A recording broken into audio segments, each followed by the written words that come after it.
Hello! In this video, we will be discussing the topic of early warning systems.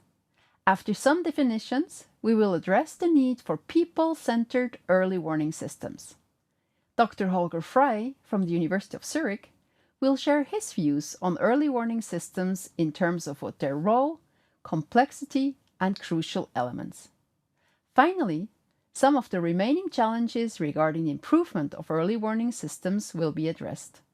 An early warning system can be defined as the set of capacities needed to generate and disseminate timely and meaningful warning information to enable individuals, communities, and organizations threatened by a hazard to prepare and to act appropriately and in sufficient time to reduce the possibility of harm or loss. Following the 2004 Indian Ocean tsunami and after the third international conference on early warning that took place in 2006, early warning systems are considered effective if they are people-centered. This means that people should be able to easily understand and access them in a timely manner. Very importantly, early warning systems also need to be tied to specific response actions. Early warning systems should be end-to-end, that is to say, encompassing a complete process, starting at the hazard assessment and finishing at the community response. People-centered early warning systems are composed of 4 elements: risk knowledge, monitoring and warning service, dissemination and communication, and response capability. Risk knowledge can be built, for example, by conducting applied research, compiling historical databases, and performing risk assessment. Timely early warning systems are based on forecasts. Those require observational data and monitoring, modeling, and situational awareness. Additionally, effective early warning systems are those that are embedded in a risk management plan, specifying the institutional and operational arrangements. The dissemination and communication elements of a people-centered early warning system refer to the way the warnings are issued, presented, and communicated. The effectiveness also depends on the content of the message and the consideration of the target audience characteristics and needs. Finally, the response capability of a community depends on the risk perception and education of the people, as well as existence of response plans. Many technologies can be used in early warning systems. These can be based, for example, on sensors, satellite data and GIS, crowdsourcing, and models. Mobile technology allows us to warn people through text messages, and alarm appliances can allow people and systems to take actions to protect life and property from destruction.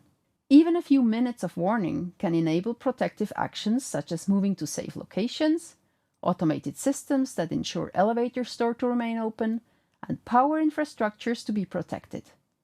With advance warning, emergency personnel can start to prepare and prioritize the response decisions. Moreover, communication sciences, social sciences, or management sciences can help us to enhance the effectiveness of early warning systems. And now you will hear Dr. Holger Frey presenting his view on early warning systems. Dr. Frey is a research associate at the Department of Geography at the University of Zurich in Switzerland. One of his research focuses is on early warning systems for different mass movement processes in mountain regions in the Andes, Himalayas, and Central Asia.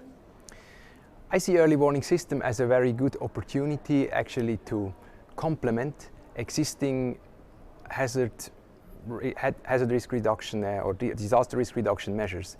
In the past, at least in the field of high mountain hazards, we had a lot of efforts going towards the physical mitigation, structural measures, bridges or walls that were built. And early warning system is really a different kind of system that tries to lower the exposure and the vulnerability of the exposed population. The early warning system consists of such a wide variety of different systems. The most simplest system is a person standing somewhere and observing something with a communication device in his hand. And on the other end of the spectrum, we have really global early warning systems, for instance, considering tsunamis, really involving different countries, different continents. These are really complex systems. Early warning systems are highly complex systems because they involve not only technical components, but also institutional, legal, and social aspects.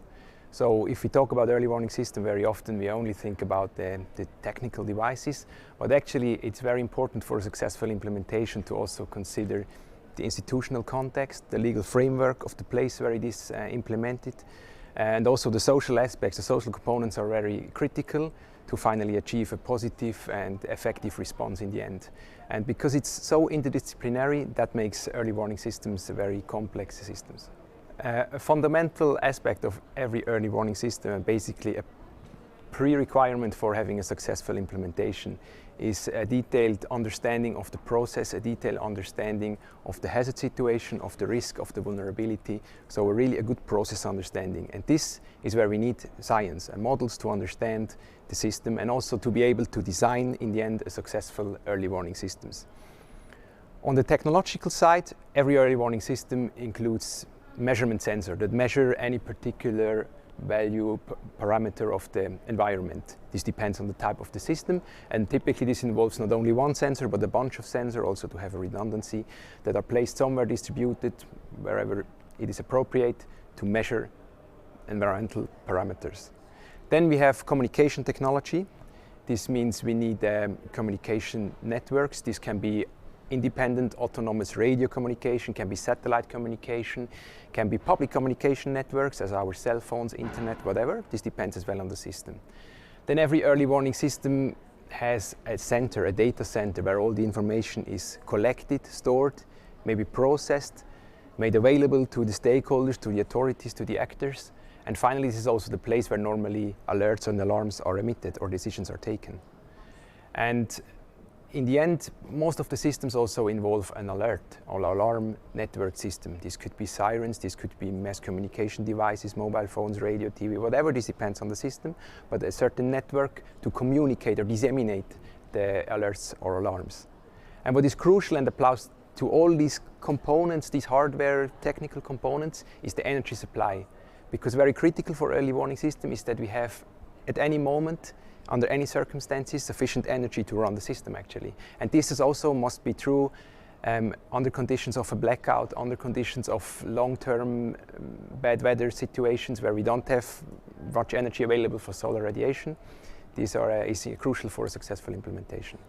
Considering the variety of early warning systems that are available, it's probably not possible to give an average number of years that an early warning system can operate. Actually, it's also not even the need for each early warning system to have a long-term perspective. Consider a situation like a landslide or rockfall situation, where it's probably important that for an imminent case to have an early warning system, but few weeks, few months later the event happens, and afterwards the early warning system is not needed anymore. So there are situations where it's not really an aim of or a requirement of the system to be long-term. On the other hand, there are, of course, systems which really need to have a long-term perspective. And to achieve a long-term perspective, it's important to first have sustainable financing, also regarding the maintenance of the system. Second, to also really work with the system. So the authorities need to constantly use the system to train and also to know what to do in case of an event. And third, what is very important is also to regularly check whether the system is still adequate, whether the hazard situation has changed, whether the vulnerability, the exposure situation has changed. And if all these three conditions are considered, early warning systems can consist for many years. In my view, a very critical and probably the most critical component is to achieve an effective response by the population. And to achieve such an effective, positive and good response really involves a strong involvement, strong collaboration with the potentially affected population. So it's not sufficient to only collaborate with the authorities. This is required as well, the institutional side, but really we need to get in touch with the local population, the local communities. Especially in many contexts, we are working in contexts where local population has low confidence to the authorities, low confidence to the government, and this is where we really need to inform them, work with them, train them to achieve a positive response, also that they see the benefit of the early warning system for themselves. And this is really critical and very demanding and critical aspect of early warning. Indeed, improving this last mile of early warning systems was identified by the DRR community as one of the major gaps to focus on.